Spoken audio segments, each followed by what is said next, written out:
were stealing first world assets. The idea was that no innovation was going on in the global south, and all of the innovation that was going on in North America and Europe, and all of these other countries around the world were essentially stealing first world assets. And so a good friend of mine and a colleague in 1989 had written this article, How Do We Protect American Innovation, European Innovation in the Third World?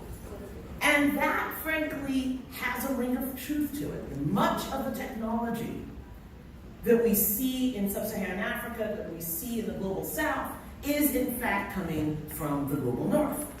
But I began looking into this question and I thought, but surely there is creativity in the third world.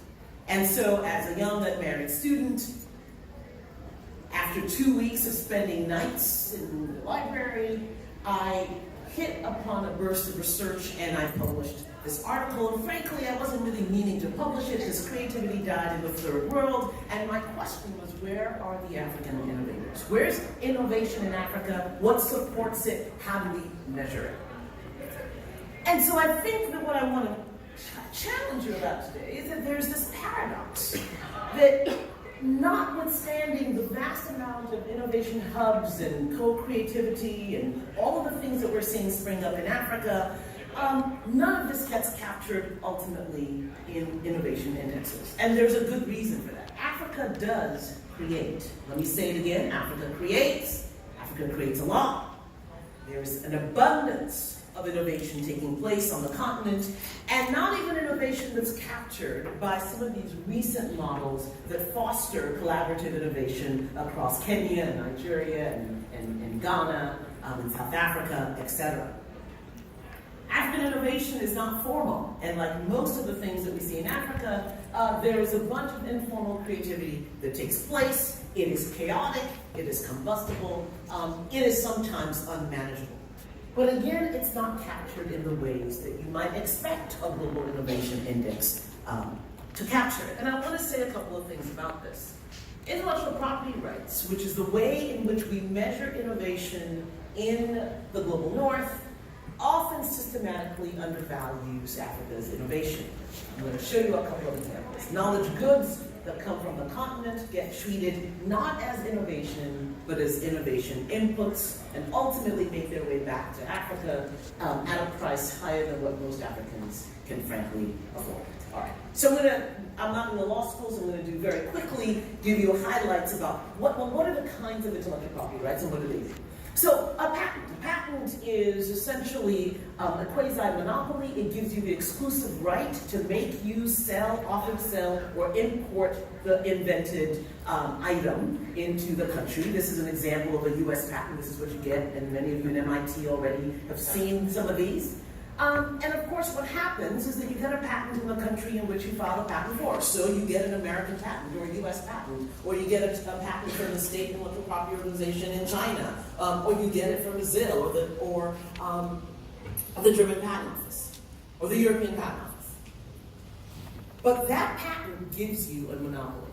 And the reason venture capitalists flock to tech companies typically has something to do with the strength of your patent or your IP portfolio.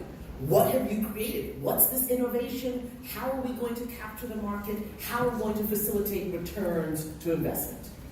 In order to do that, the underpinnings of innovation require some sort of market exclusivity, some strategy that's built around this thing called an intellectual property right, most prominently a patent. And it protects new ideas. We're not going to get into technical details, but new ideas that are useful and non-obvious. But if you look at the rights that you get as a patent owner, the right to make the invention, the right to sell it, the right to offer to sell it, the right to control the borders of the country in terms of anyone trying to import that innovation into the country without your permission, it's a fairly powerful monopoly. All right, so here's an example of a patent. Nothing that you would ever see in Africa because, we just don't do dogs like this. But, right? And I chose this example coming to MIT because I didn't want the bridges or the fancy gadgets. I wanted something that, this is, you can get a patent for this. And this actually ends up making quite a bit of money. But the point being that when you look at the innovation system, innovation is not just technology in the abstract. Innovation solves problems. And many of the problems that innovation solves are problems that are unique to the cultural and social setting of an economy. So why would you not see an African inventor inventing animal ear protections? Because we don't think of animals that way. All right? So you're not likely to see innovations that address African problems necessarily being protected in the US Patent Office. You're not going to see folks dealing with problems that are unique or distinctive to the African continent and filing for patents in the United States. Okay. The second kind of intellectual property, you're all familiar with trademarks. What do trademarks do? By the way, what I should tell you about patents is that they last for 20 years. So for 20 years, you get that market monopoly. Trademarks last for as long as the mark is distinctive. And that means no one can sell or offer a service under your brand. All right, so for those of you who are a branding business, this is the nature of the brand. It is an intellectual property right that sustains the capacity for the brand to gain market entry. There's a reason you will not see Google just everywhere. Like Google defends its trademark, Google protects its color combinations, its distinctiveness, in part because this is how it captures market returns. And all of these brands that many of you are familiar with, you already know the power of that brand. Anywhere in the world where you see the golden arches, everybody thinks McDonald's. Anywhere in the world where you see Google, you think Google, right?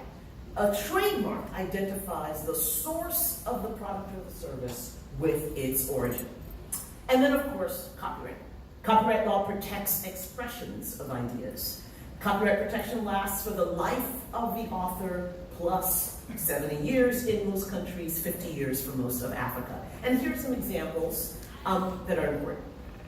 Now, when you think about intellectual property, something that's often underestimated are protection for patterns. And one of the reasons I wanted to show the Ankara in the last slide is because for many of you, I see many people wearing Ankara in the audience today, most of those patterns are not protected. And so, of course, the ease of duplication in the absence of protection occurs. And so today, Theo was talking about how lands and getting land for the young people in sub-Saharan Africa and in Nigeria, Ghana, Senegal is so difficult. You would be amazed to find where Ankara comes from. Many of the women, these were industries that supported and employed millions of women, dying off. Why? Because the capacity to imitate Ankara has essentially been exported. In the absence of protection, in the absence of any institutions that protect the creativity of many of the women who are thinking and telling stories as they design the fabric, we are seeing these fabrics being produced in Holland. In fact, now they call them Dutch wax. Which is amazing, right? Dutch wax, right? Being produced and imported back to Nigeria. Some of the estimates in Ghana and some of the other parts of West Africa in particular, some of the estimates that I've seen in the excess of $2 billion what African women expend on buying Ankara over the course of a 5-year period, and much of that money is expropriated to Holland, where the manufacturers are now residing. So how many people know what Michael Jackson's music catalog is worth? Yes? A couple $100 million, right? All right. How about Prince? I'm from Minneapolis, roughly $300 million. How many people know what Fela Ransom-Kuti's copyrighted works were? Anybody? Miriam Makeba?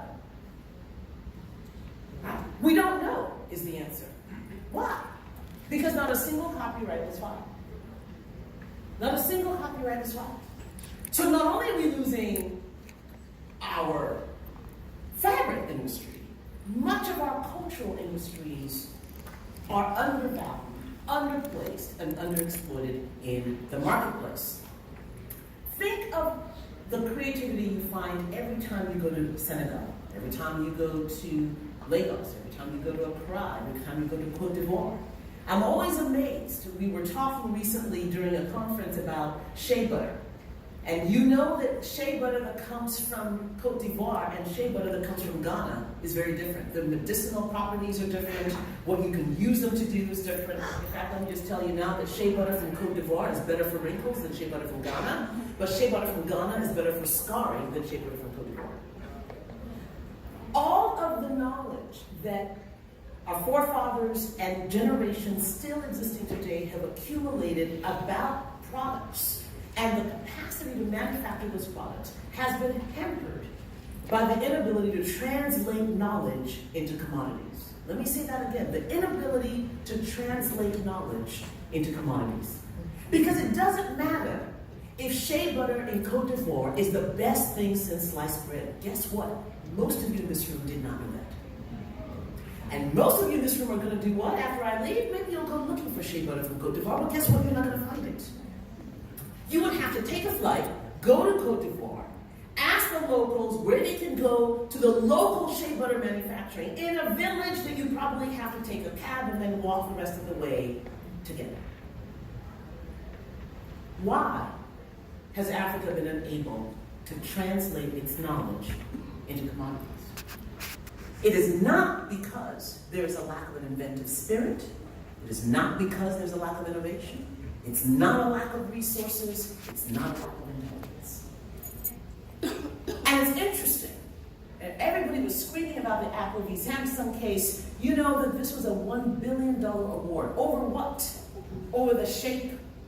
Over the shape, not the widgets inside, not the code, not the source. Over the shape of the iPhone. Now, let me tell you why. One of the things I love about going to the continent, you know, I get off the plane and I just start smiling. The heat, the sun, people are talking and laughing, baby kilo day, you know, I mean, I get off and, you know, there is no, like, frowning when you get off the plane. And part of it is that our policymakers and as a culture, the idea of commodification is still not an idea that aligns fully with the intellectual property system that governs world innovation today.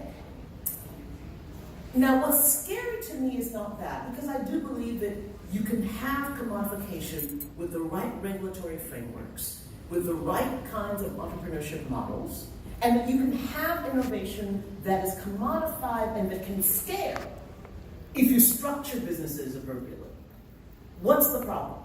The problem is not that African innovation is not getting its patents or copyrights or trademarks or designs. The problem is that other people are. So as you look and track filings for designs, for example, you will see that design filings are going up in the Global South for lots of different reasons. But what's clear is that the people filing those designs are not African innovators. Out of 100 filings in any African IP office, and that assumes that the country has an IP office, by the way, there are only 5 to 6 functioning IP offices on a continent that hosts the vast majority of people to be born in the next 30 years. 5. That's horrible. And when you walk into those IP offices, as I have done, and you say, how many patents have been filed today? You'll get a blank stare. Because the patent systems and the trademark systems and the copyright systems, in fact, in a country that I will not name, where I went to go help with their IP system, the colonial stamp was still on the statute. And I'm not talking 20 years ago. Oh my God. And so I said, well, what do your innovators do? Where are your local innovators? Don't they file for trademarks? Don't they file for copyrights? Where are they? And I got the same blank stare. These offices cater to the Chinese, to the Germans, to the British, to the Danish, to the French, not to the Africans. So when you think about IP rights in Africa, you think about what it means to be unable to take the knowledge that women in the village, that men in the village, the agricultural innovation that is happening, cross-breeding, cross-fertilization, new plant varieties. No one is paying attention to that innovation landscape. And yet, you talk to policymakers, you go to law schools, you go to business schools, you go to engineering schools. No engineering school in Africa has a pipeline where graduate students are matched with an Office of Technology Transfer. Any of you who are at MIT in graduate school know what I'm talking about. You are not going to come out of your lab with an invention without somebody from that IP office swooping in on you and tell you exactly where you can go present your paper, what you have to do in order to preserve your patentability. That does not happen in any African university today.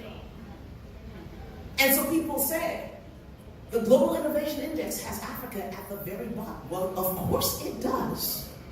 But that's not because the innovation is not happening. And yet, you cannot scale up. You can't fix the problems that Fiona was talking about unless you've got something to trade with. And intellectual property today has become a tradable asset. And I was stunned, disappointed, and wept when the so-called Continental Free Trade Agreement was concluded and Gambia signed on recently and became this massive fanfare, and it looked like a Continental Free Trade Agreement that was negotiated 50 years ago. Nothing about technology, nothing about intellectual property, nothing about innovation. It's a tragedy. It is a tragedy. And so in the absence of that, what do we see? Well, this is what we're seeing. All of a sudden, the Ankara, the designs, the patterns that are not being commodified in Africa for export to global markets are being commodified in those overseas markets for export back to Africa. Here are registrations in the French Intellectual Property Office of African patterns and African designs. Now, let me explain to you very clearly what this means. When you get a French registration or a European registration, remember, depending on the nature of the intellectual property that you have filed for, as the owner of this registration, you have the right to control the market. So those African women who are putting beads on your slippers, who are creating the masks, trading your jewelry, they don't get to export to Europe once that registration exists. It closes the market. And if your market is already constrained, where are you going to find your growth opportunity? Oh my God. Here are Chinese design patents, all from various African countries. Anybody recognize this? Louis Vuitton shirts. You want to guess how much those are selling for? All right, I don't have the time to go down that road. You get my point. Anybody bought any of these purses? Do you know how much they cost? Anybody seen these? Where are my demands?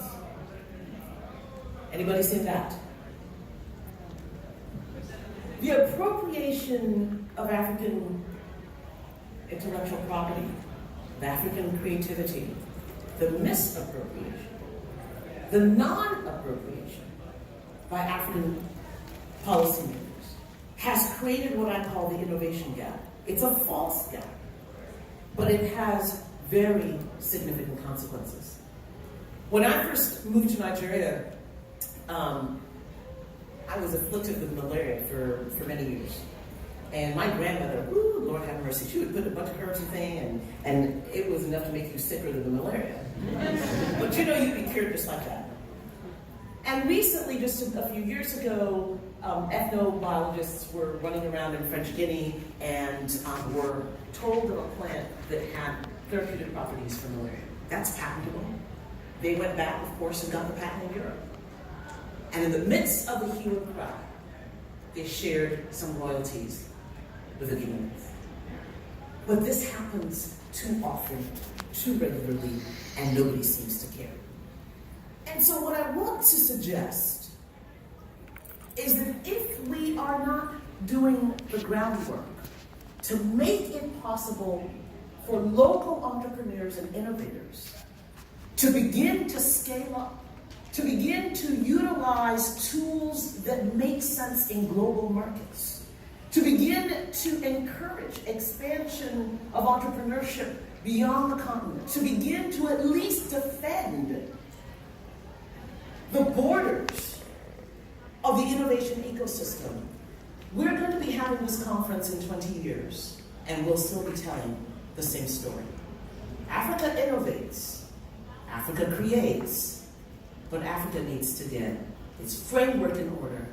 And Africa is not just limited to the continent. Africa is right here too.